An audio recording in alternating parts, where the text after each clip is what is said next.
On est mardi 13 mai, je suis à Congy-sur-Thérouanne, il est 14h26. Tu vas entendre les petits bruits d'oiseaux derrière moi. Je suis dans un jardin.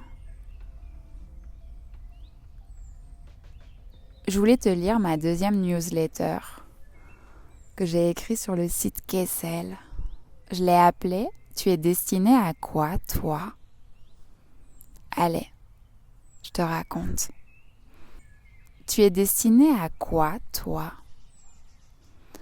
Et si on se posait vraiment cette question, je suis destinée à quoi? Et si on arrêtait de marcher en direction complètement opposée, la mort dans l'âme? Hier, on était lundi 12 mai, le jour de l'anniversaire du grand-père de mon amoureux. C'est 91 ans. J'ai pensé immensément fort à mon grand-père, à moi. Mon grand-père que j'ai perdu à 15 ans et qui me manque tous les jours. Je me suis demandé pourquoi ceux qu'on aime nous sont enlevés. J'ai pensé à ma grand-mère, à l'amour qui unit mes grands-parents. Je me suis demandé comment font les autres avec l'absence. J'ai écrit cette newsletter, un bout de brownie maison juste à côté de moi. C'est marrant, j'avais oublié comme c'est agréable de préparer un gâteau pour un anniversaire. J'ai eu l'impression de prendre tout plein d'amour et de le mélanger au chocolat et au beurre. Ce matin, j'ai écrit sur ça dans mes pages. Sur cette partie de ma personnalité que j'ai depuis l'enfance et que j'adore. Être intensément aimante. Me balader partout avec ce cœur plein de guimauve. Ça m'a rappelé les mots de Bobin dans le murmure. Je n'ai que mon cœur pour traverser la vie.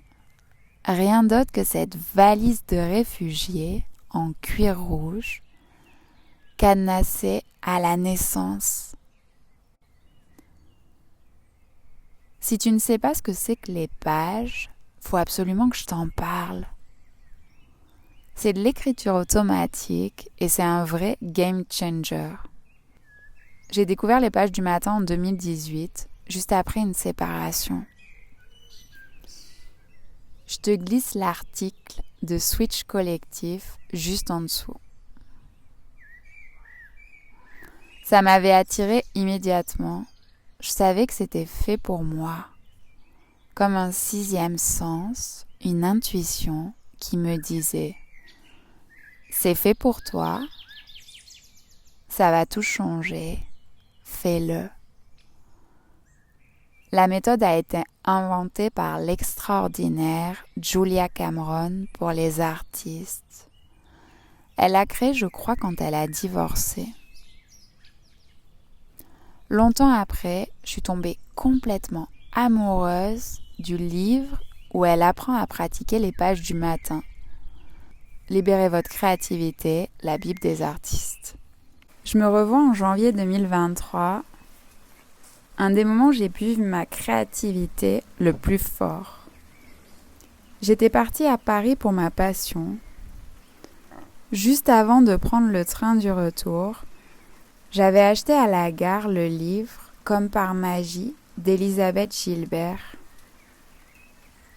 Ça avait été comme une impulsion, comme si quelque chose de plus grand que moi s'était emparé de moi et m'avait guidée. Et dans le train, j'avais vu qu'elle parlait des pages du matin. Et voilà, la boucle était bouclée. Synchronicité, j'étais revenue aux pages comme par magie. Et au meilleur moment, le moment où j'étais enfin prête à les laisser changer ma vie pour toujours. J'étais rentrée chez moi et je m'y étais consacrée avec discipline chaque matin. Et cette fois-là, je ne pouvais plus les lâcher. Je ne pouvais pas ne pas les écrire.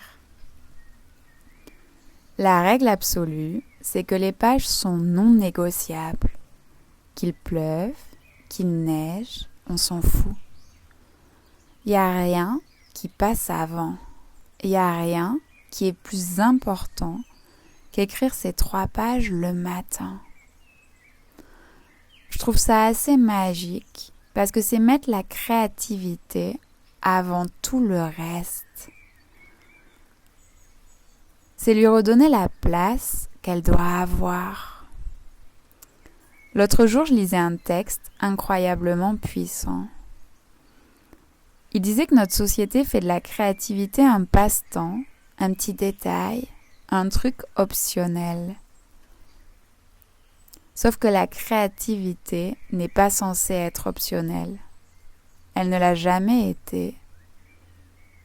Et je crois que c'est ce qui compte. Je pense même que c'est ce qui change tout. La créativité doit prendre toute la place. Elle doit être au centre de tout. Elle est le centre de tout. Au début de l'année, j'ai rencontré mon amoureux. J'ai vécu ce moment-là de ma vie avec une telle intensité. Je savais instinctivement que ce qui se passait entre nous, je devais le vivre entièrement, quitte à ce que ça change absolument tout dans ma vie, quitte à perdre tous mes repères. Et un des plus gros repères que j'ai perdus, c'est mes pages du matin. Ça m'a fait une sorte de pointe au cœur. Après 2 ans à les écrire, quoi qu'il arrive, tous les jours. Après avoir noirci une dizaine de cahiers. Après avoir atteint une telle clarté d'esprit grâce à mes pages. J'avais le sentiment de revenir en arrière, de tomber en chute libre. Et puis, ça me rendait folle parce que j'aurais tellement voulu écrire sur tout ce que je pensais et ce que je ressentais dans cette période si intense de ma vie. Mais rien à faire, j'arrivais pas à prendre mon cahier. J'avais plus mon rythme, j'avais plus ma discipline. Ça a duré plusieurs mois, j'y pensais, ça me rendait triste. Depuis plusieurs semaines, je m'applique, je reprends mon cahier. Je n'arrive plus à écrire mes 3 pages. Mais je sens mon écriture qui revient. Je sens que je retourne à ce sentiment de clarté qui m'a tellement manqué. C'est tout petit. Parfois, c'est juste quelques lignes, à peine une page. Mais c'est là, elles sont là. Je me sens apaisée. J'ai l'impression de revenir d'un voyage infini. Et je me dis que je veux plus lâcher mes pages. Que je veux qu'elles soient là tout le temps. Tout à l'heure, j'ai ouvert le livre de Julia Cameron. Je suis tombée sur la page 186. Je suis frappée par ces mots. Si vous voulez faire de l'art, faites de l'art. Ne serait-ce qu'un tout petit peu, 2 phrases, une rime, une comptine toute bête. Et puis je lis cette phrase. Ce que nous voulons faire, c'est ce à quoi nous avons été destinés. Quand nous faisons ce que nous sommes censés faire, l'argent vient à nous, les portes s'ouvrent sur notre passage. Nous nous sentons utiles et notre travail ressemble à un jeu pour nous. Et voilà, les mots de Julia Cameron résonnent en moi. Elle aussi, elle me ramène dans un espace sacré.